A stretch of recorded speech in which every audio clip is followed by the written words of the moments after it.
Can a leopard change its spots? This age-old question is often used to express the idea that it's hard for people or entities to change their fundamental nature. But when applied to the context of nations and their governance, the stakes become significantly higher. The past few years have seen Zimbabwe, a country rich in history and natural resources, grappling with these very issues. In 2021, a glimmer of hope emerged when the High Court in Zimbabwe terminated criminal charges against journalist Hopewell Chin-Ono.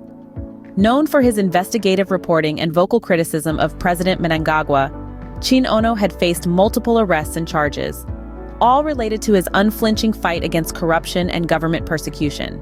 However, by 2023, the pendulum had seemingly swung back. Ahead of the presidential election in July, opposition members faced increased police crackdowns. President Emerson Mnangagwa's administration was accused of clamping down on dissent and rights of assembly, with numerous arrests and incidents of violence reported. Allegations of selective law application and violations of freedom of association raised concerns about the shrinking democratic space in Zimbabwe. Fast forward to 2024, and the United States of America took a harder stance against the Zimbabwean government, accusing it of lacking the political will to prosecute human rights abusers. According to the U.S., significant human rights issues included arbitrary or unlawful killings, extrajudicial killings, cruel, inhuman, or degrading treatment or punishment by the government, and life-threatening prison conditions. A damning indictment indeed, and a concern echoed by other nations and human rights organizations worldwide. In this context, Zimbabwe's international relations are also under scrutiny.